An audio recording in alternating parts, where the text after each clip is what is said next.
Esta mesa redonda me acompaña Saúl Souto, Rubén Martínez. Falta. ¿Se ha ido José López Yepes? López Yepes, no sé si está o se ha ido. No va a estar. Bueno, sí. Ariel Gutiérrez y Celia Miralles. ¿Se ha autoeliminado? Bueno. Bien, dado que el título de la mesa es Fomento de la Lectura y Alfabetización Informacional, bueno, yo creo que después de la mañana de hoy y del día de ayer, me parece que lo de las ganas y de lo de los intentos del fomento de la lectura están clarísimos. Creo que todos los que han participado hoy han puesto clarísimo que hay un montón de proyectos que intentan en mayor o menor medida realizar ese fomento de la lectura y esa difusión. Sí me gustaría quizás para arrancar esta mesa redonda quedarme con ese concepto de alfabetización al que también la doctora Elsa hacía mención, y les quería lanzar a mis acompañantes de mesa una pregunta sobre, bueno, a partir de una definición que da Daniel Cassani sobre el propio término de literacidad, que sería un poco la traducción, y Cassani plantea que más que literacidad habría que hablar de literacidad crítica, entendiendo por tal, y leo la cita literalmente, la capacidad de poder leer y comprender la ideología y de poder escribirla y producirla, porque esta es, dice Cassani, la única manera de seguir siendo un sujeto con pleno derecho y criterio en un mundo digital. Creo que esta cita nos situaría muy bien en el centro de la cuestión, y a mí me gustaría que, como tenemos poco tiempo, ya que hemos visto que efectivamente se hace el esfuerzo por esa alfabetización, me gustaría que me señalaran, en su opinión, cuáles son los retos inmediatos que deberíamos de asumir, teniendo en cuenta ya que evidentemente no partimos de cero y que hay todo un sustrato y unas ganas por hacerlo, pero si los resultados son los que son, quedarán retos por cubrir. ¿Cuáles serían, en su opinión, esos retos? Si queréis empezamos. Sí, bien. No me van a hacer nada si digo otra cosa. Bueno, eso espero. Es que me quedé, y perdón Isabel, me quedé pensando cuando Rubén nos hablaba acerca de lo que yo les hablaba antes. Decía, si no está incluido el asunto del fomento a la lectura en el perfil de egreso, no va a estar incluido en todo el tema de la planeación. Y Rubén nos mostró un ejemplo de cómo ocurre cuando sí se incluye en el perfil de egreso. Y ellos incluyeron las competencias informativas, llámenlas como las llamen, en el perfil de egreso. Y automáticamente, en un buen proceso de planeación, se va a la visión, se va a una línea estratégica específica, surgen iniciativas, se planean proyectos concretos, se mide. Y eso es lo que deberíamos de buscar los que estamos interesados en la lectura. ¿Cómo lograr influir en nuestra universidad de tal manera que esas competencias lectoras se plasmen en el perfil de egreso? Mientras no lo logremos, será coyuntural. Si ustedes en Veracruz, por ejemplo, no tienen el perfil de egreso establecidas las competencias lectoras, el apoyo coyuntural que tienen en este momento mostrará en el futuro que es coyuntural, se acabará en algún momento cuando se acabe el interés. Ojalá durara mucho tiempo, pero si no está formalmente establecido, dependeremos de la voluntad de alguien. Y eso es uno de los grandes peligros de esto. En mi universidad yo les decía, no lo tenemos, y un día a mí me pueden decir, ¿sabes qué? Ya no gastes dinero en eso. Y con toda autoridad y con todo derecho me lo pueden decir, porque no está en el perfil de egreso. Y si no está en el perfil de egreso, no es estratégico. Y si no está en el perfil de egreso, entonces todos los esfuerzos que se hacen en la universidad para moldear al joven de acuerdo a ese mismo perfil, pues vamos a producir lo que el perfil dice, con la observación que muy bien hacía Rubén. Si decimos que vamos a hacer algo, lo tenemos que hacer, sobre todo si está en el perfil de egreso, porque los entes acreditadores son implacables. Lo que hace un ente acreditador cuando llega es ve lo ofrecido, ve la promesa y la contrasta con la realidad. Y puede negar o quitar una acreditación, así de simple, es su derecho. A ellos llegamos nosotros a decirles con toda la humildad: creemos que somos iguales a ustedes y les pedimos que ustedes lo acrediten. Y es voluntad de ellos acreditar o no nuestra posición y que estamos realmente como ellos. Yo les quería comentar algo en relación con esto, con la alfabetización informativa, con las competencias lectoras, algo que me ha preocupado desde hace mucho tiempo, mucho. Yo soy bibliotecario, algunos de ustedes, a lo mejor la mayoría lo son, y a mí me preocupa mucho cuando el bibliotecario cree que está haciendo DHI.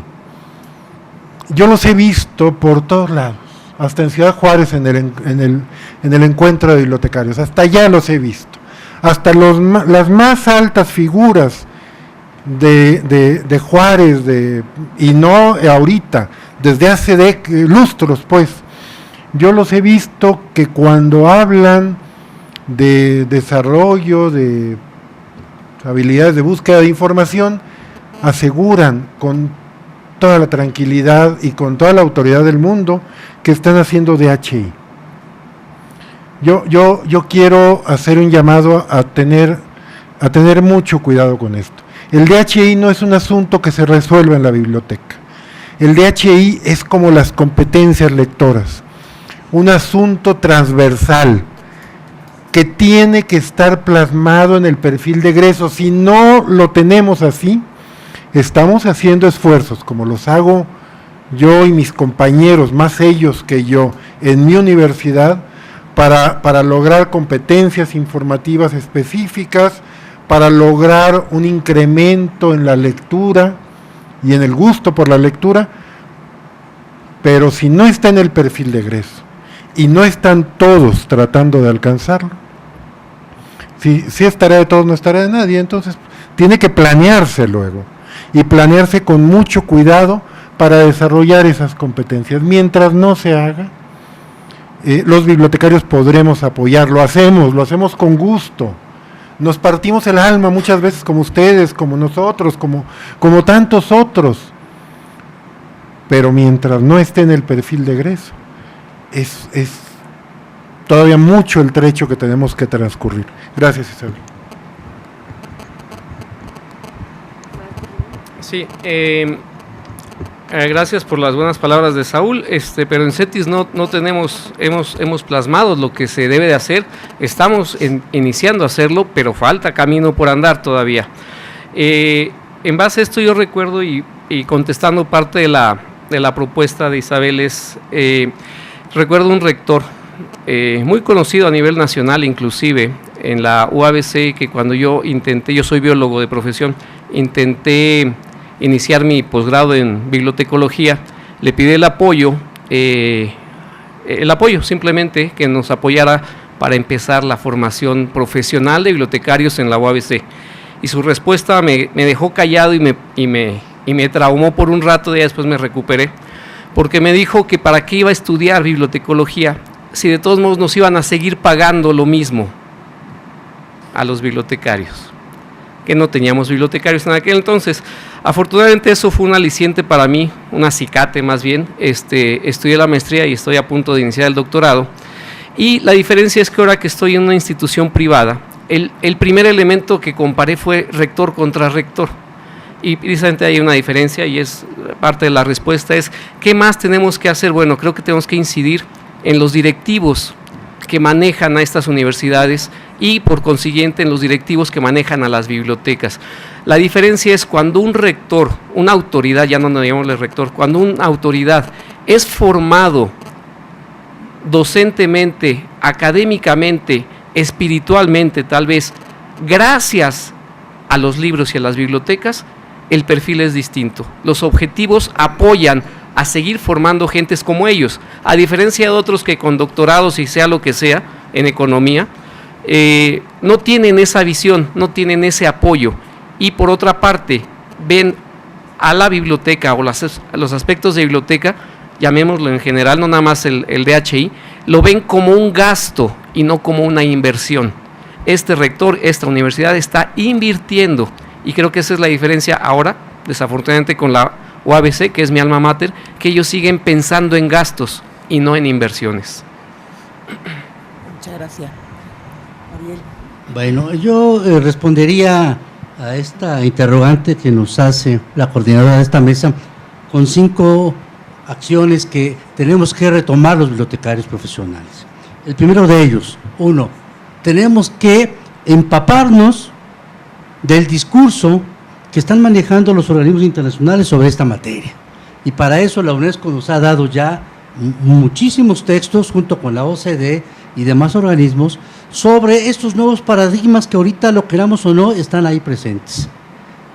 Hablo de estos paradigmas de las nuevas tecnologías, esto de la cuestión que tiene que ver con la globalización, con la sociedad del conocimiento, con la mutación, y a partir de ahí, bueno, una vez que ya tengamos este vestido, ¿va?, de este nuevo discurso que ahí está y que las universidades tienen que retomar de forma obligatoria, empezar a trabajar ya con un diagnóstico sobre cómo están nuestros jóvenes lectores en la universidad en materia del dominio de las competencias de las prácticas de lectura en formato digital.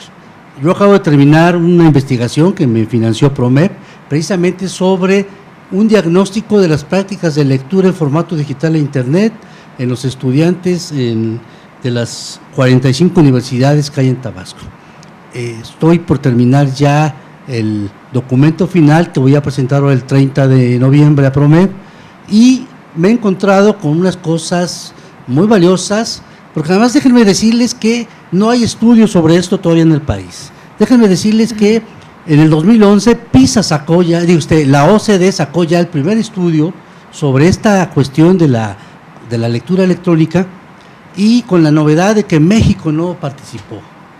México no está ausente de este estudio que PISA realizó en 2009 y que acaba de publicar en el 2011. Entonces no hay datos sobre esta cuestión en el país. Por eso es que considero importante que este estudio que se hizo, que acaba de terminar en Tabasco, va a aportar un poquito de luz sobre esta cuestión de cómo están nuestros estudiantes en materia de prácticas de lectura en formato digital y electrónico.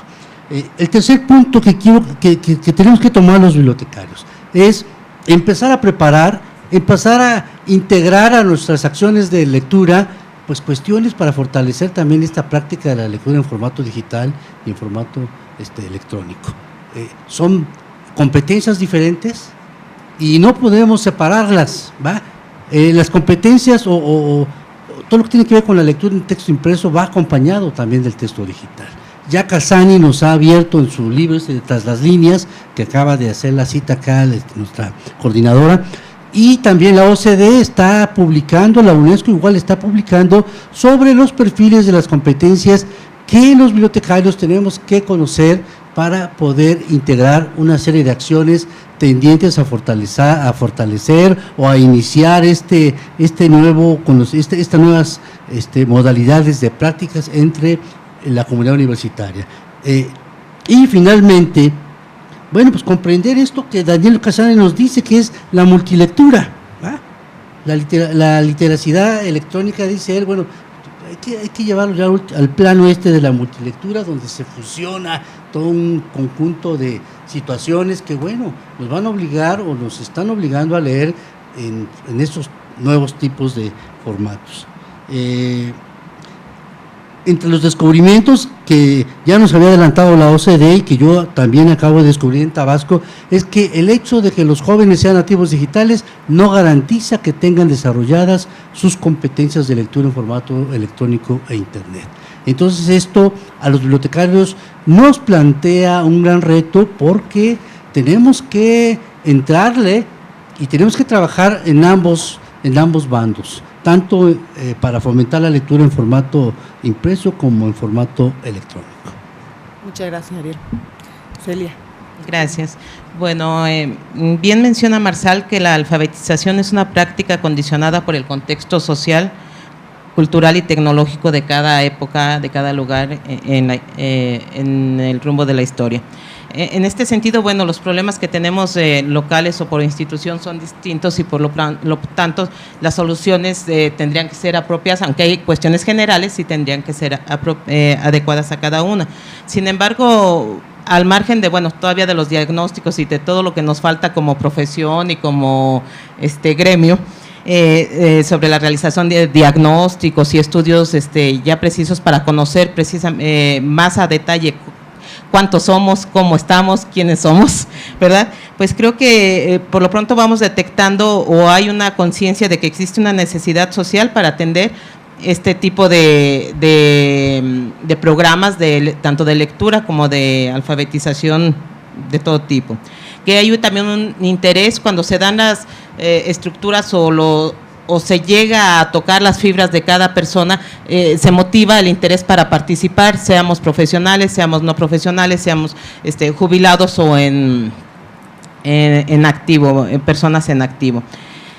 Sin embargo, para mí creo que el problema más es hacemos actividades, pero es conformar estas actividades a través de un programa, aunque sean cortos, concretos, a lo mejor queremos abarcar mucho y sin embargo empezamos programas y no los concluimos hasta su elaboración de estudios de impacto, o sea, hacemos actividades, pero muchas veces no responden a una continuidad o evaluamos qué es lo que realmente funcionó y darle esa continuidad, creo que es algo que nos está faltando en muchos ámbitos. Y además del generar el interés institucional, ¿verdad?, de las autoridades, que es básico, de gestionar los recursos, que a lo mejor esto también, más que gestionar, es identificar los recursos que en las mismas instituciones tenemos, en la misma sociedad. Vemos, ¿verdad?, a veces los maestros jubilados son quienes dan los talleres o los jóvenes, etcétera. Es poder compartir este tipo de, identificar y compartir estos recursos. A mí claro, desde el campo en el que estoy, me llama la atención el reto que nos presenta para la formación de del personal o de los bibliotecólogos, que estamos tanto en la biblioteca, la formación que ya tienen y que están haciendo estas actividades, como los que estamos en este caso en las escuelas, formando, que estamos formando para que sean, lo que decíamos, esta preocupación, sean lectores y sean alfabetizados informacionalmente. Y si este criterio de lector y alfabetizado está en el perfil de egreso, nosotros en la escuela lo tenemos en el perfil de ingreso, que se pretende que quien ingrese sea un lector, pero no lo tenemos declarado tampoco. Y en estos tiempos, si es lo que estamos hablando y que pues de cajoncito la alfabetización informacional nos cae a nosotros como profesión, así como anillo al dedo, pues deberíamos, ¿qué estamos formando? Si realmente estamos formando este perfil de estudiantes o de egresados.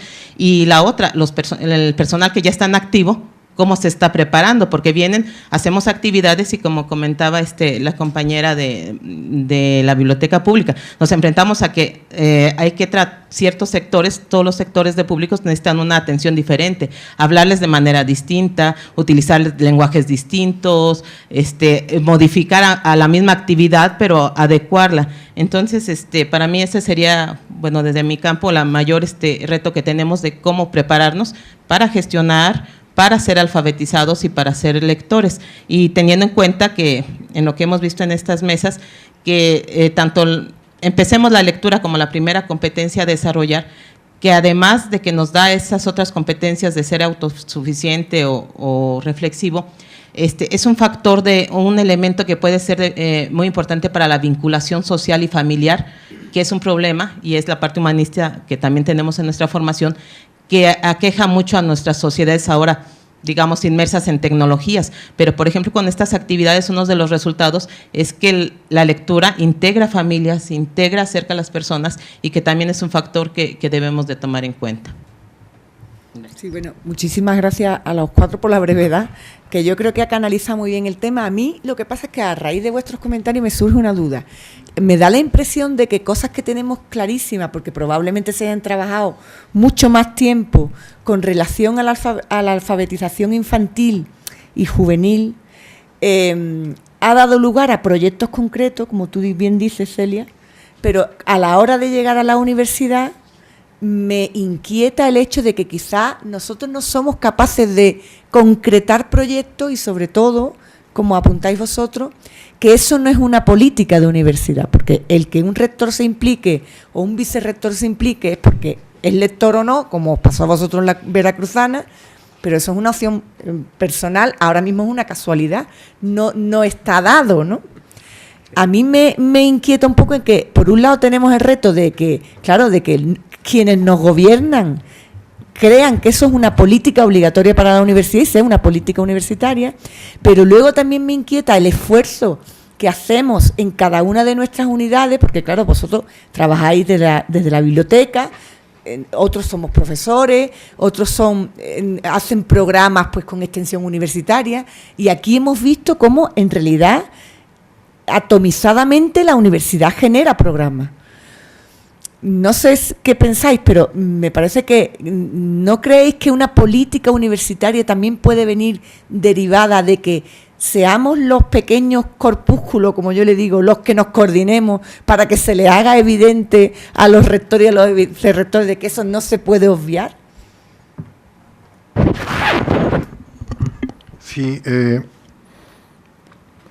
traigo un tema paralelo. Yo volví a la Universidad de Monterrey hace 12 años, había trabajado antes en ella y volví después de algún tiempo de estar fuera. Y uno de los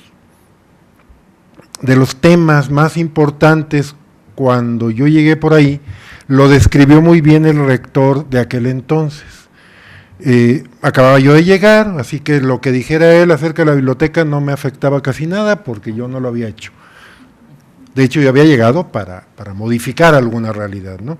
Entonces, el rector de aquel entonces me dice, ¿sabes qué, Saúl? Me da vergüenza traer visitantes a la biblioteca. Estábamos en la biblioteca.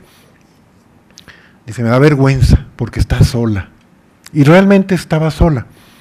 Entonces, bien, teníamos parte que ver nosotros, por supuesto, pero a final de cuentas una definición cuasi institucional ahí en la Universidad de Monterrey fue que la biblioteca, que el uso de la biblioteca lo provocan los académicos, no los bibliotecarios.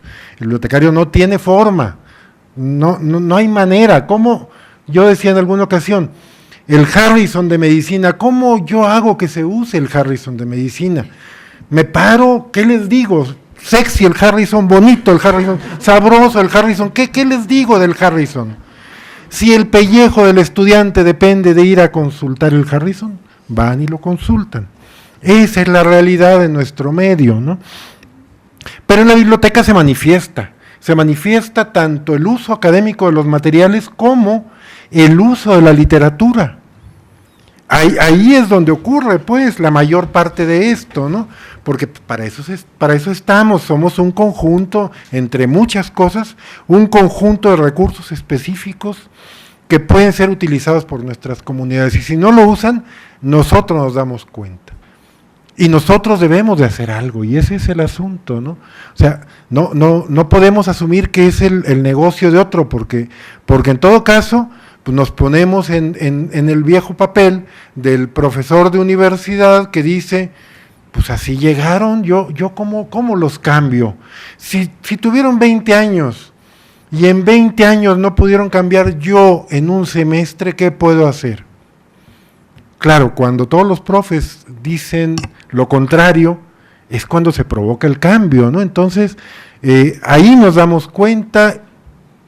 Y ya depende de nuestra madurez, de nuestro compromiso con la profesión, con la humanidad, con la cultura, con quien sea, el hacer algo, ¿no? Entonces, yo al menos tenemos las dos trincheras. Por un lado, hacer cosas en relación con la promoción de la cultura y por el otro, seguir trabajando en el convencimiento. Algún día lo vamos a lograr. ¿Algún comentario más que querés? Sí, simplemente contestando también un poco tu pregunta, ¿qué podemos hacer como grupos, como corpúsculos, como dices tú, a unirnos? Definitivamente yo creo que son granos de arena lo que podemos aportar. Cualquier cosa que se pueda hacer en gremio bibliotecario, hacer voltear a las autoridades a que inviertan en biblioteca, prácticamente es parte de lo que dice Saúl, ¿no? A lo mejor vestirnos muy sexys, a llamar la atención de la manera más notoria que se pueda, tanto a los usuarios como a las autoridades que nos rigen, para ver o demostrar, mejor dicho, que la biblioteca produce egresados, produce literatura, produce espacios, produce muchas cosas.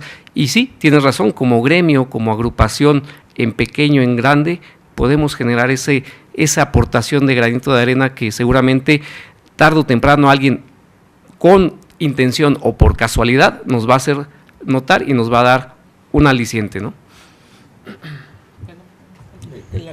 Muy breve, espero no salirme aquí de, no ser muy, que mi comentario no sea muy adecuado, pero yo creo que sí, y por eso voy a atreverme, porque precisamente hablando de el ilustre Piporro, ¿verdad? Y en este sentido, ¿verdad? Citándolo, decía, no me critiquen por cómo canto, alábenme porque me atrevo. Entonces yo creo que esto también es uno de los retos. Digo, ay, disculpen, pero bueno, ¿verdad? Aquí hablando de los filósofos, pero bueno, también la sabiduría popular, ¿verdad? Entonces, en este sentido, yo creo que una de las cuestiones, una de las cosas, faltan muchas cosas, si lo queremos ver así, el vaso medio vacío o medio lleno, pero yo creo que lo importante es hacerlas.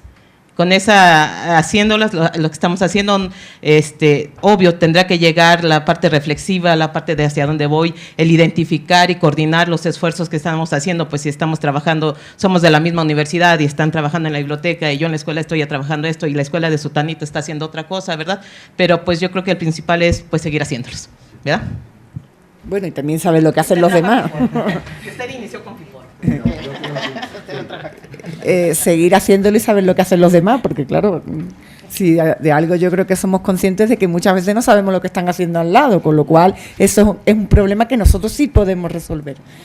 Creo que es hora de abrir el turno de preguntas, me parece que es interesante. Bueno, nada más es...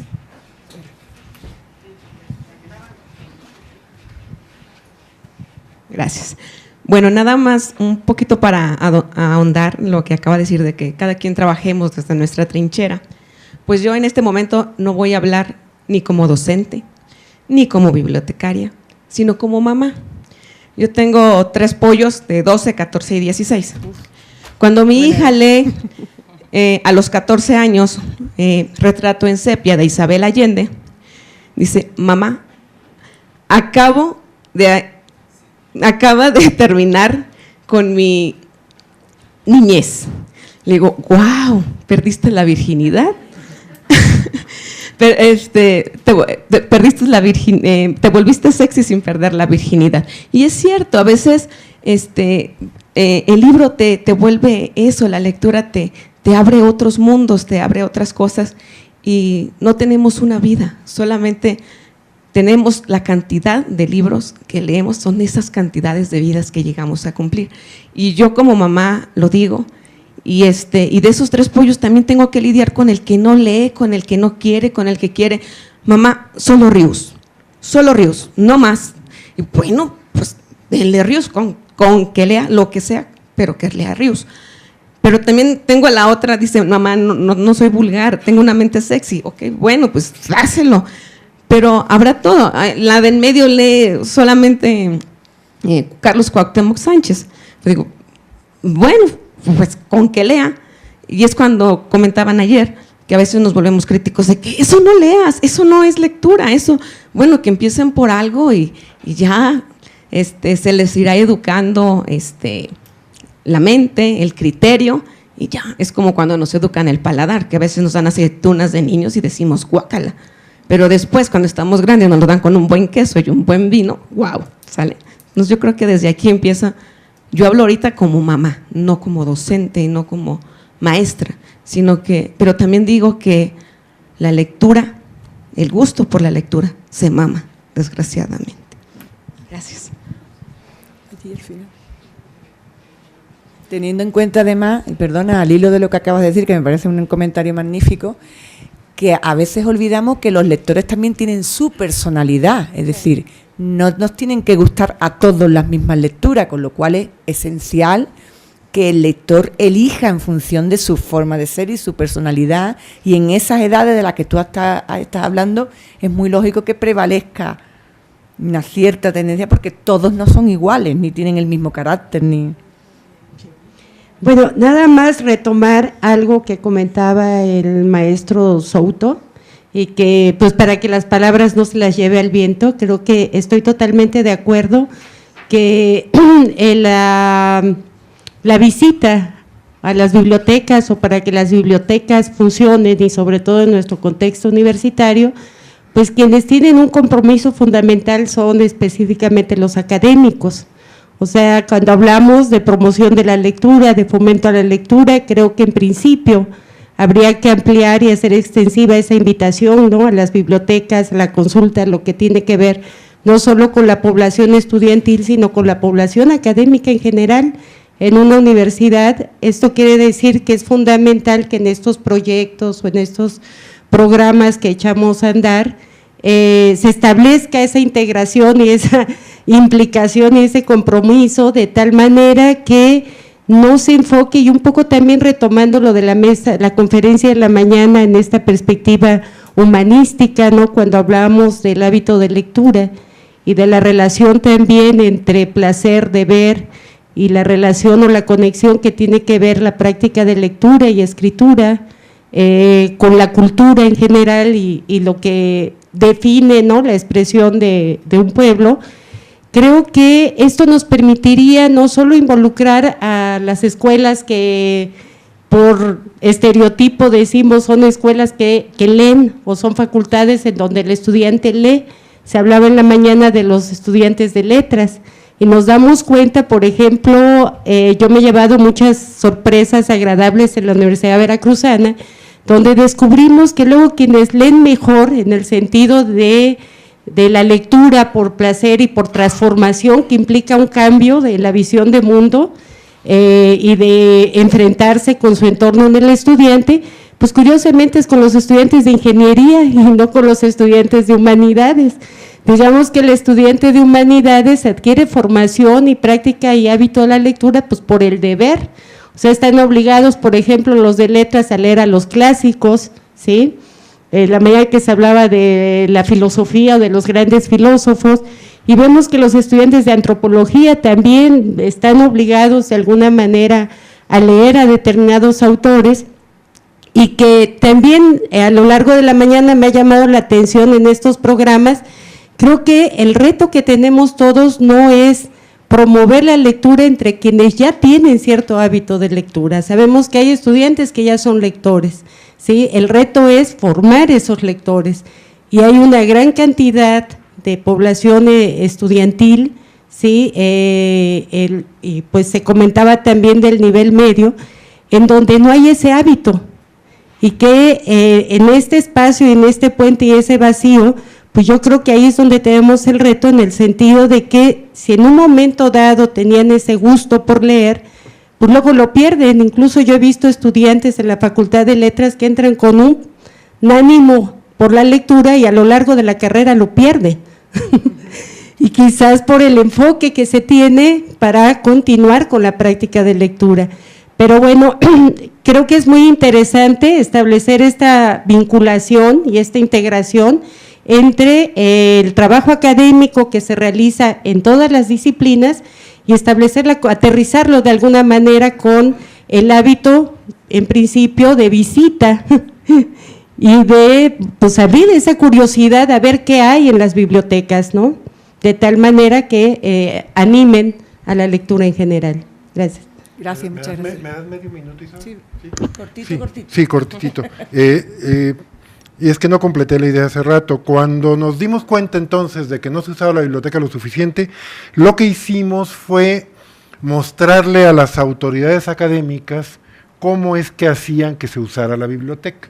Entonces, con muestreo, con mucho trabajo, pudimos demostrar por departamento académico en qué manera contribuían ellos al uso global de la biblioteca, y les dábamos números mensuales. Y esos números orillaron a la reflexión y al cambio.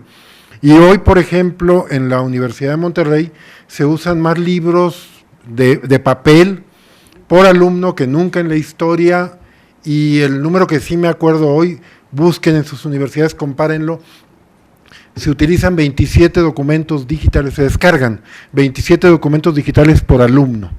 Ese número sí lo tengo muy claritito. Busquen en sus universidades cuántos documentos bajaron, cuántos alumnos tienen, dividen uno entre otro y saben. Pero teníamos 6 hace 8 años.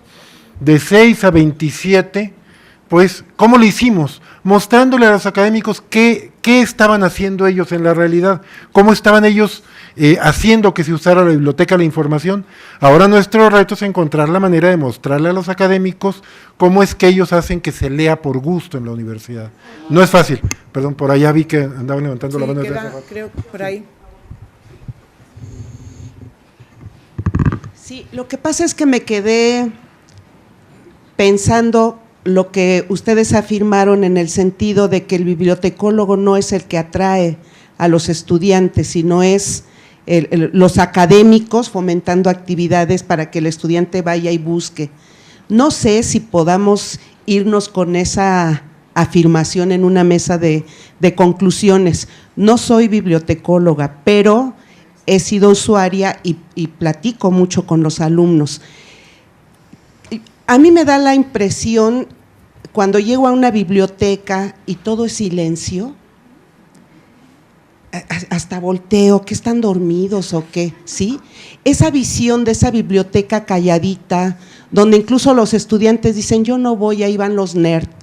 Esa visión de solo el estudiante matadito es el que va a la biblioteca. Yo creo que las bibliotecas también tienen que transformarse, y sí lo he visto, han evolucionado en términos de organización. Ahora ya el estudiante va y toma el libro, no se lo da quien presta el servicio.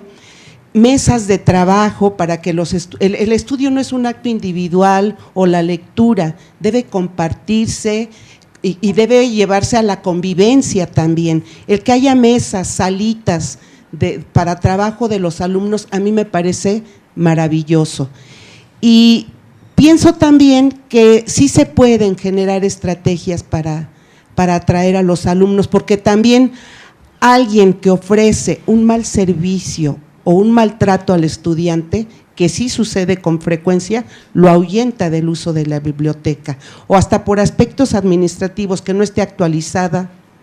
Yo he ido a bibliotecas donde dicen, sí, ya lo compramos, pero está empaquetado porque no tenemos suficiente personal para que se actualice, esté al servicio del usuario. Creo que todos esos elementos no solamente nos deben llevar a pensar en una biblioteca administrativamente bonita, que esté funcionando, sino cómo se siente el usuario, que le invite a regresar y que le invite a llevar a su grupo de compañeros a trabajar en la biblioteca, porque es un espacio de trabajo también. Pero nada más un comentario. Sí, efectivamente, pero insisto, el uso del material lo provoca el académico, no lo provoca el bibliotecario. El bibliotecario tiene un conjunto de obligaciones. Tener el Harrison, por ejemplo, para empezar. Tener políticas que hagan posible el máximo aprovechamiento del Harrison. O sea, tenemos mucho trabajo que hacer. Yo le diría, por ejemplo, que entran más usuarios en la biblioteca que nunca. Por decir algo, 2 de cada 3 asientos de la biblioteca son para trabajo en grupo.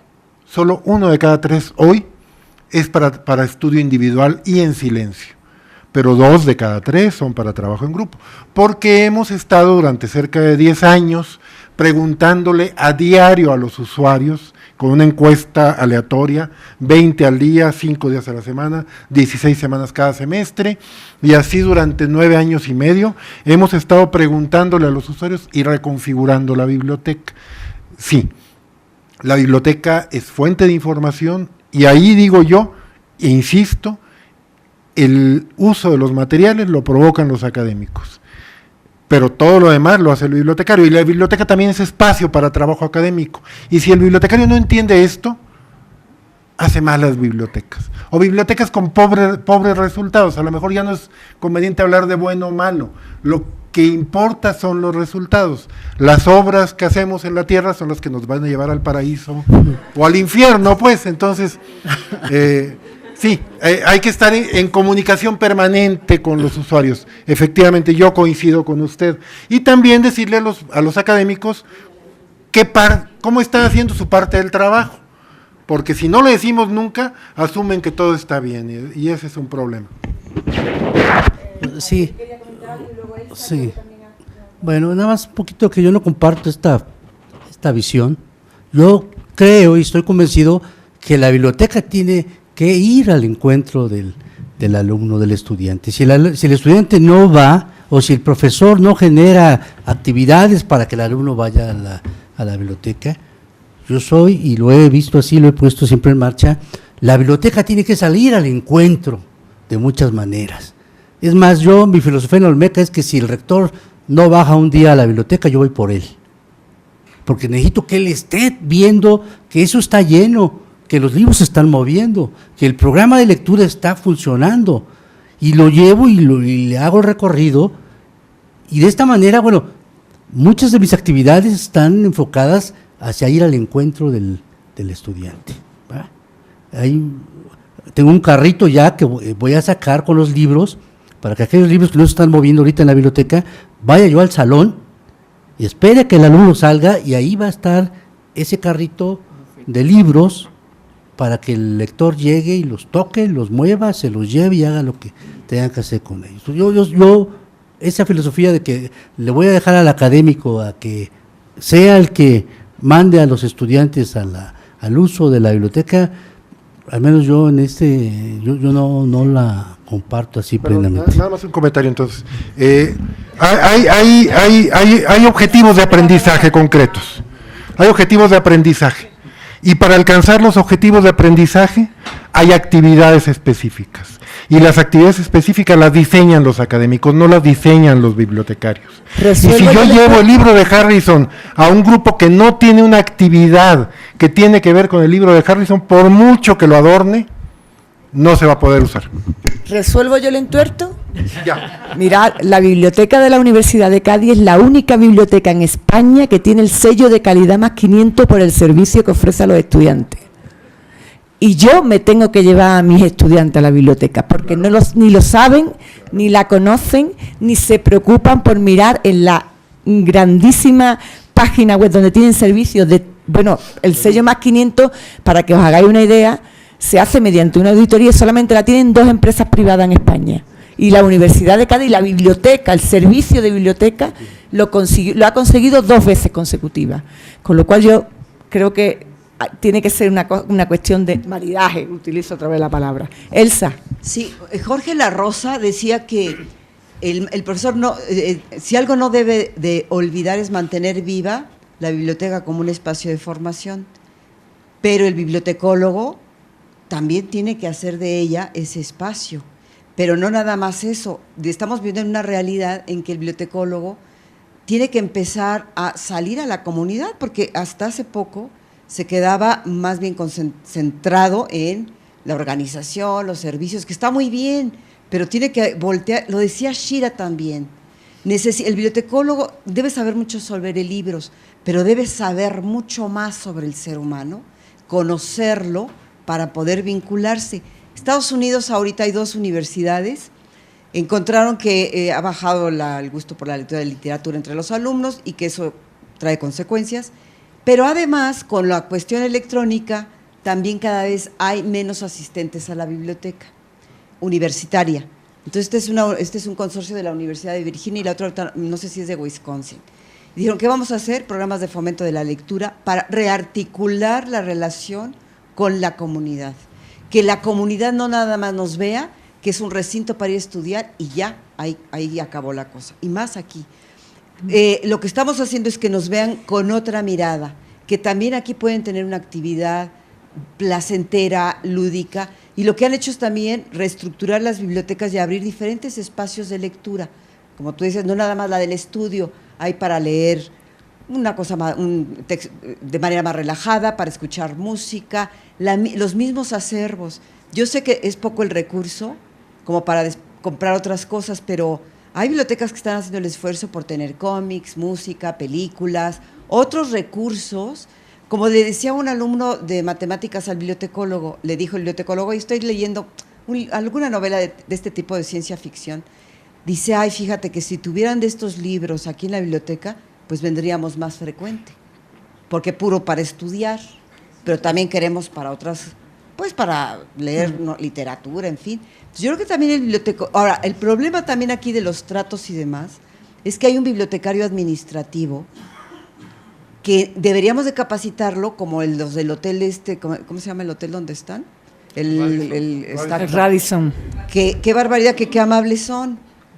Entonces, de alguna manera... Contigo. ¿No? Contigo. Contigo, ¿no? Contigo. Pero, y el mismo bibliotecólogo también, necesitamos trabajar más la relación humana y sobre todo asumir que tenemos, como dice también Shira, que tenemos una función educadora. O sea, ahí yo creo que la tenemos que asumir. A ver, que Gracias. estamos absolutamente fuera de tiempo. Una última intervención, chico, un minutito. Gracias. Buenas tardes. Viene a mi mente un bellísimo cuento de Jorge F. Hernández, de una bibliotecóloga que está clasificando algún material en la biblioteca y de repente empieza a oír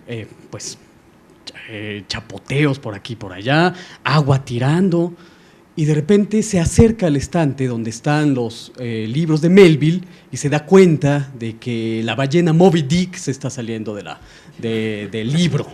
Entonces lo que hace la bibliotecóloga es inmediatamente pues tratar de ocultar el hecho, arroja una lona, empieza a quitar a los alumnos que por ahí están, etcétera. Después, obviamente, muy bellamente, se da cuenta de que no tiene que acallar a la ballena, sino por el contrario, mostrarla, mostrar estos sonidos de agua, mostrar que esa ballena que está ahí en ese libro quiere salir. Entonces, eso me parece una bella metáfora en un cuento contemporáneo. Bueno, yo quería decir algo desde que oí la ponencia del doctor Agustín Vivas acerca de esta diferencia entre la lectura académica y el material que se encuentra en la biblioteca. Nos mostró muy acuciosamente que las lecturas en la academia, por supuesto, incluían a los clásicos en el sentido amplio de la palabra, es decir, los autores griegos y romanos de primer orden que se leen en el salón de clases, literalmente, y que por eso se llaman clásicos. Pero también nos muestra que en la biblioteca hay otros materiales que expanden, que vendría a ser una especie de academia expandida, un pensamiento expandido de la academia. Propiamente dicho, las lecturas de la academia no vuelven a un estudiante un humanista. En estas lecturas, por supuesto, estaba Cicerón, estaba Aristóteles, estaban otros gramáticos. Sin embargo, no basta leer a estos clásicos para ser un humanista. No estaba Lulio, por ejemplo, no estaba Pico de la Mirandola, no estaba Marsilio Ficino, entre tantos otros de la cultura humanista europea. ¿Dónde se encuentra esta cultura humanista? En el campo expandido de la biblioteca, no en la academia, no en el aula.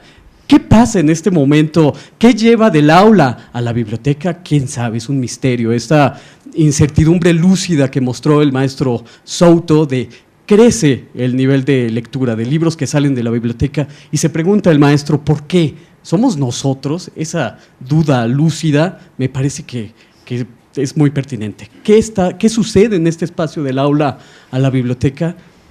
¿Quién lo sabe? Es entusiasmo, es fomento, es bombos y platillos, es premios, qué sé yo, es castigo, no lo sé. Ese misterio, creo yo, es al que debemos aludir. ¿Qué pasa? Y apostemos por ese misterio. Pues es todo lo que yo quería decir. Muy bien, muchas gracias. Bueno, yo creo que puede servirnos de cierre también. Rápidamente, resumo a modo de conclusión ese reto que os planteé al principio. tenemos que generar una política universitaria de lectura, tenemos que conocernos, conectarnos y contribuir todo el mundo a que el alumno sepa lo que se está haciendo. Y si me permite la última, también nos podemos alabar porque desde luego lo intentamos, ¿eh? Muchísimas gracias. Paso a darle...